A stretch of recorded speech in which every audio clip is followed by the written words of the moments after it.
everyone. We thank you with this turnout we've seen here celebrating our JNA's 50th anniversary.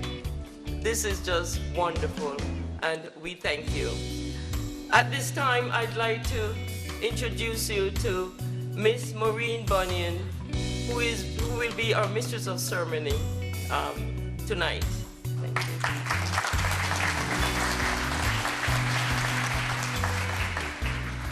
Thank you so much, Elaine. It's a great pleasure to be here. I thought this was the Guyanese Nationals Association dinner, but I'm very happy to see all of you. I think some of you have some Guyanese blood. We're honored to have with us this evening several representatives of local governments. They have brought proclamations from their respective offices, representing the Honorable Muriel Bowser, Mayor of the District of Columbia, Mr. Michael Yates, Chair of the Mayor's Advisory Commission on Community Affairs. Thank you very much. On behalf of Mayor Muriel Bowser of Washington, D.C., I would like to say congratulations to the Jamaican Nationals Association on their 50th anniversary.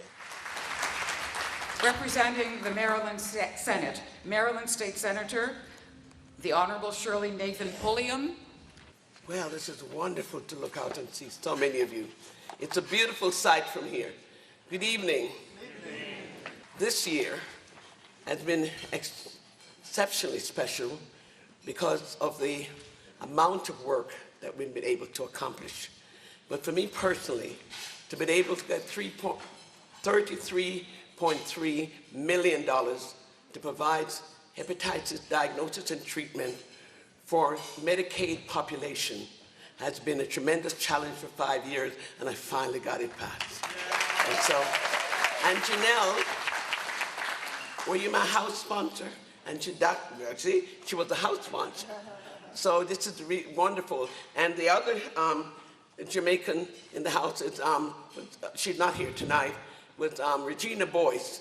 And one of the bills that I had was to create August as Caribbean Heritage Month in Maryland. And it has been a tremendous day. It was a kickoff in Silver Spring with Dr. Knight giving a lecture from emancipation to independence.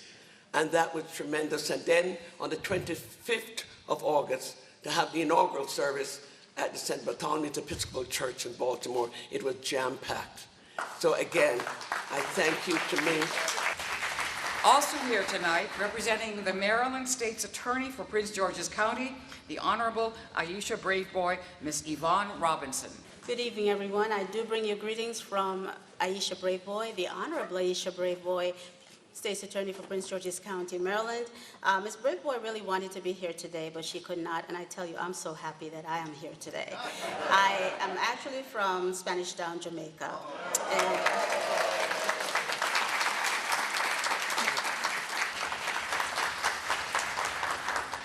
thank you so much. And representing the Maryland House of Delegates, the Honorable Janelle Wilkins, who is a native of Kingston, Jamaica. I bring you greetings from the Maryland House of Delegates and would like to present this proclamation from the Maryland General Assembly, an official citation. Be it hereby known to all that sincerest congratulations are offered to the Jamaican Nationals Association in recognition of 50 years of service. Congratulations. Thank you. To present the highlights of the association's early years. Early years. How far back are you going to go? 50 years? When you were in short pants? Then.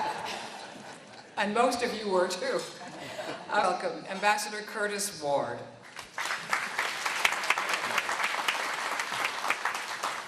Good evening, ladies and gentlemen. My wife has given me permission to speak tonight. You know, some 50 years ago, a small group of visionary students on the campus of Howard University, in their low to mid-20s, saw a need not only for the students to connect among themselves on the campus, but for them to connect to working-class Jamaicans in the Washington metropolitan area. These were not Jamaicans of our age or individuals such as we have become 50 years later. They saw the lack of connectedness between Jamaicans, yet they saw the Jamaican community as one, not a community separated by social and economic barriers. They had a vision and they acted upon it. It was a period when there was no internet and therefore no email and no social media. Some students didn't have telephones. Their way of connecting and socializing with each other were afternoon informal gatherings in front of Howard University's Founders Library, and on weekends at Jamaican parties and over domino games. Most students had limited communication with Jamaica and tried to keep up with the homeland through exchange of letters with families and friends back home. Lest we forget, JNA was organized to fill the void of communication and of community. JNA was organized to connect us together as students, to connect us together with the broader Jamaican community, and to connect us to Jamaica. Who among us from the period, that period and beyond, dare forget how much we look forward to Peeny Wally, JNA's monthly newsletter? While as individuals we all benefited from the vision and the actions of a few, JNA was not organized to promote individualism. In creating JNA, these visionaries helped us to connect to Jamaica and provided us with a catalyst and vehicle through which we could promote and celebrate our Jamaican heritage here in the United States. JNA helped us to show off our pride in being Jamaican. JNA helped us to be outwardly proud of our Jamaican roots, no matter how we arrived, where we came from, or where we have reached. As Jamaicans and people of Jamaican heritage, we have an obligation to promote unity within our Jamaican communities, with our Caribbean brothers and sisters, and with the immigrant community. I conclude with this entreaty to those who are here and to those Jamaicans who are absent. As we celebrate this milestone in our Jamaican community, we must not become so comfortable in our exclusivity of individual successes that we ignore the importance of the organization and the community it represents. We must become involved and supportive of JNA's work and purpose. And I repeat, we must bring our expertise, experiences, and resources to the table and help the organization to grow in strength and effectiveness.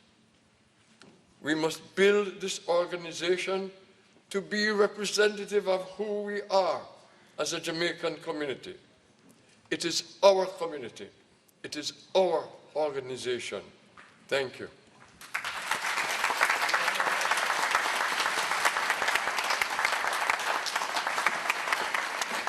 Thank you so much. I'd like to welcome to the podium two former presidents of the Jamaican Nationals Association, Mr. Lewis HEMANS and Franklyn Burke will share some memories of JNA through the years. I have had my feet in these baptismal waters of JNA for over 50 years. And so the highlights that I could give are so many. I wrote some down and I will have to cull some because it would take all night. On the in memorial page, we see that many of our members of the early days have passed on. I must mention 4 who consistently gave extraordinary service to JNA. Most of you here, or many at least, will not even recognize the names of these people, but this is history. They are Mr. Alma Blake,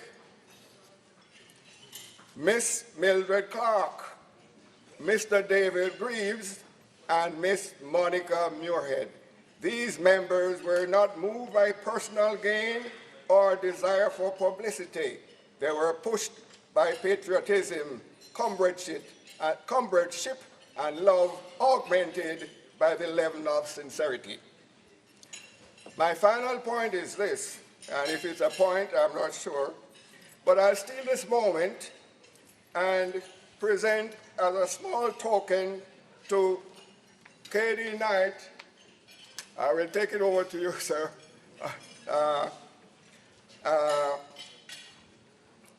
The first president of JNA, a rebel with a cause, an indefatigable fighter for any cause that he advocates. It is a book of poetry, letters, and short stories with the title Voices in the Twilight. I'm sure, Katie, you will enjoy its lyrical nature, its thematic density, its cultural contents, and the political poetics in its 219 pages. To this, the only Jamaican organization with a history in the Washington metropolitan area, I say, happy 50th anniversary. Blessings, unity, and progress in the next 50 years. Thank you.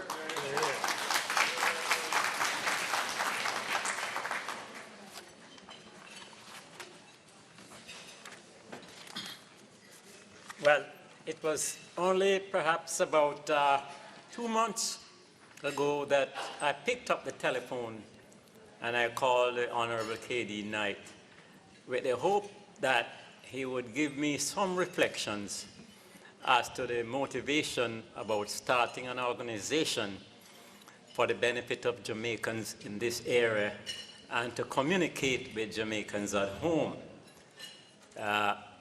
Senator Knight excitedly recalled how he was driving along Columbia Road and 13th Street Northwest when he had engaged in a conversation with Ralston Parkinson as to what the conception of an organization would look like. And that conversation led to communication with John Jr., with Louis HEMANS, with Desmond Malcolm, and others from that early period there, which eventually brought these students at Howard to put into effect the vision of having a Jamaican organization in the Washington metro area that will cater to the needs of Jamaicans here and at home. It's still the dream that we are hoping that someday we might solve the problem of finding a permanent home. We do have some resources, but we need help to carry on or to bring to fruition that dream where we can serve our community better and be able to continue our progress that we have made so far. So again, I want to say congratulations to all the Jamaicans who have stuck with us over the years and have invited others to join us.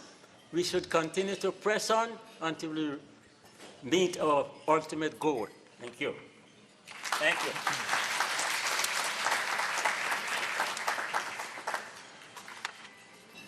Good evening, everyone. It gives me great pleasure to introduce Senator, the Honorable Keith Desmond, St. Aubin Knight, OJOM, QC.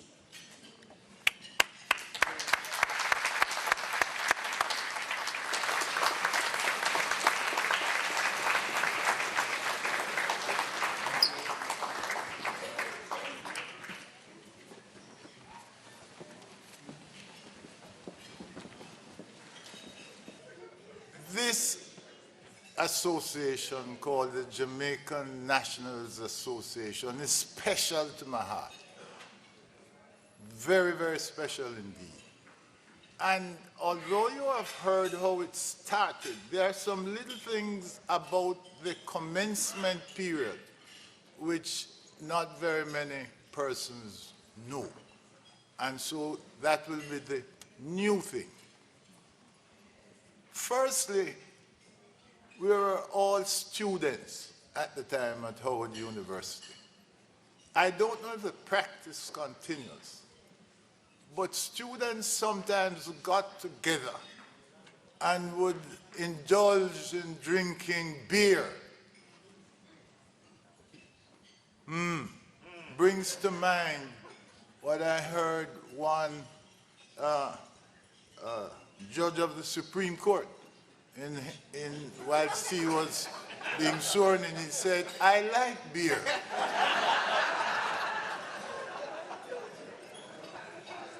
And we liked beer. And there was a place on Georgia Avenue, right by Georgia and Kenyon, called the Kenyon Bar and Grill. And a lot of students, including myself, went there because the beer was affordable. And we would get a pitcher of beer, and a few of us would partake. And there was something remarkable.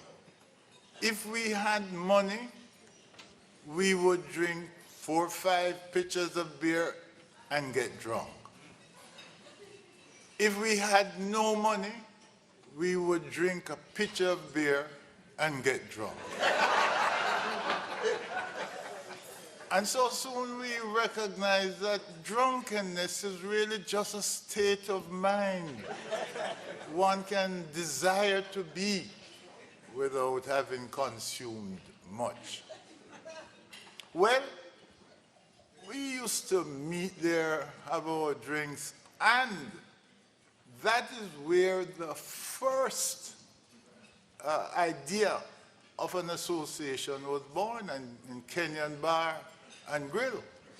Because the Trinidadians had an association, and the Trinidadians, their association was one that we all liked, because with those lime and with those do all those things, boy.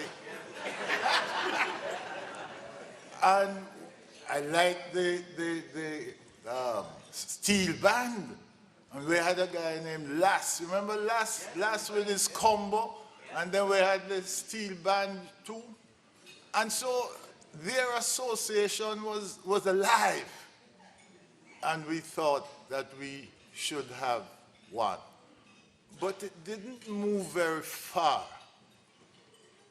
until what happened was that there was an influx of migrant workers into D.C. and the suburbs. And it came to our attention because some of us were cab drivers, some of us were waiters, some of us were telephone operators, etc., that some exploitation was going on. These ladies who came and worked in homes, they worked 7 days per week only because there wasn't an 8th day. And they got no time off. And they had no defined hours of work.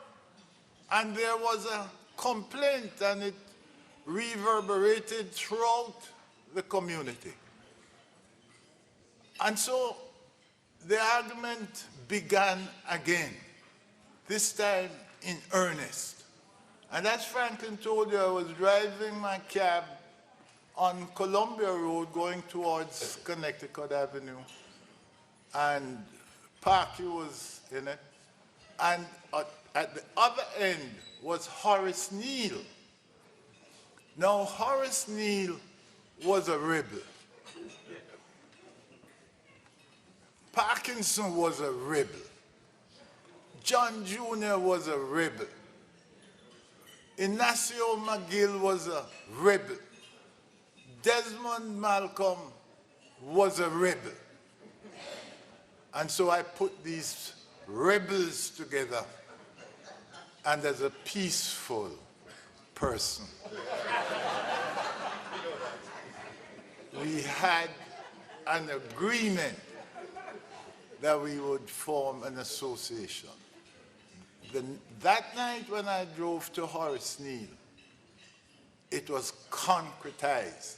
And it was that night that the steering committee was formed. To think of it took courage. It took courage because we were youngsters. We had never done anything like this before. And we didn't know how to ensure that it would really happen and would work. But of course, we were not afraid to fail, because if we failed, we would have tried again.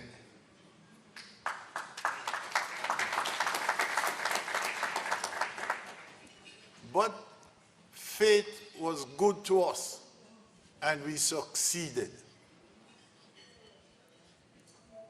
That organization took on board the representation of those persons who I said were being exploited. One of the things we did was to go to the Embassy of Jamaica.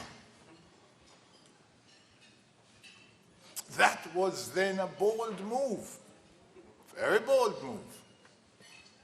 But it almost was a wrong move, because we were not accommodated. But we, driven by a sense of commitment, we faced all of those barriers, and we said we would overcome. So we battled with the then ambassador, battled with him, to the point where he once said that he would meet with the group on condition that it was not led by one KD Knight.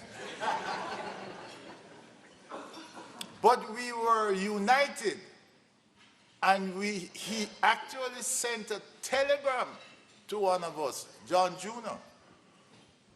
But because we were united, because we were fighting for a cause, because we were going to defend our fellow Jamaicans, because we were committed to it, what went back to the ambassador was overtures rejected, because he said he would meet with the group led by John Jr., but not by me. 5 young guys taking on the ambassador was unheard of. But we did it because, as was said by Louis, we were rebels with a cause. We had something to fight for. There was right at stake. These were our fellow Jamaicans. And we eventually, the association started, and we were able to have dialogue at the embassy. There was a lady there, can't remember her surname, her name was Carmen, and she accommodated us. And what did we do? What we said to the embassy representatives was what we want, we couldn't achieve, but they could. And that is that they should speak with the representatives of the Department of Labor and make it known that this exploitation was taking place. And because we persevered, they did. And after they had intervened for a while, I think it was Thursdays, that all persons who were helpers in homes got a day off, and some even received some increase in salary.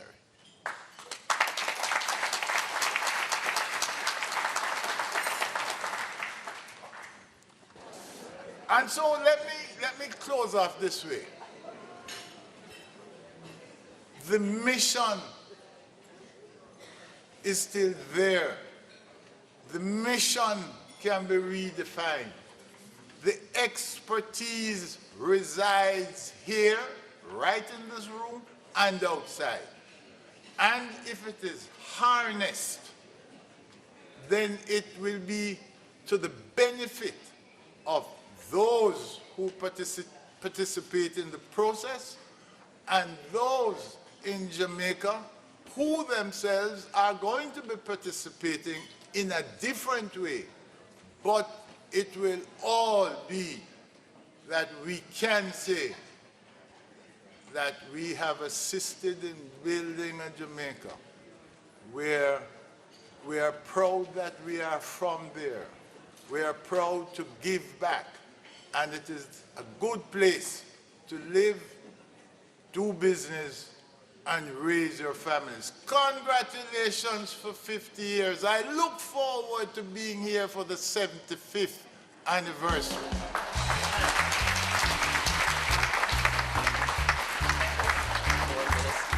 First, seated at the head table, of course, Dr. Franklyn W. Knight. Second, Senator Shirley Nathan-Pulliam and Doreen Thompson, winners of the Jamaican Caribbean Community Awards. Please give them a round of applause.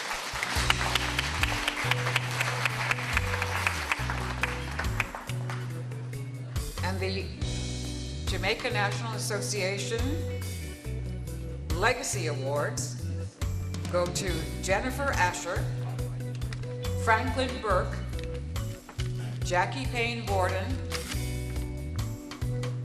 Marguerite Dennis, Desmond Malcolm, and Beverly Thomas. And congratulations to our awardees. Thank you for your dedication and your service throughout the years.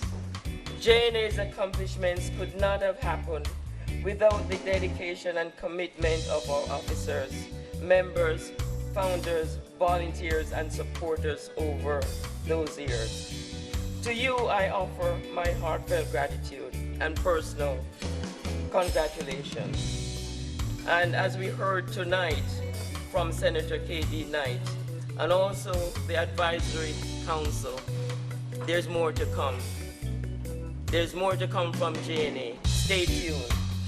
And we welcome your membership and participation. Celebrating 50 years of service and embracing change. That's what we stand for. Thank you, thank you, thank you.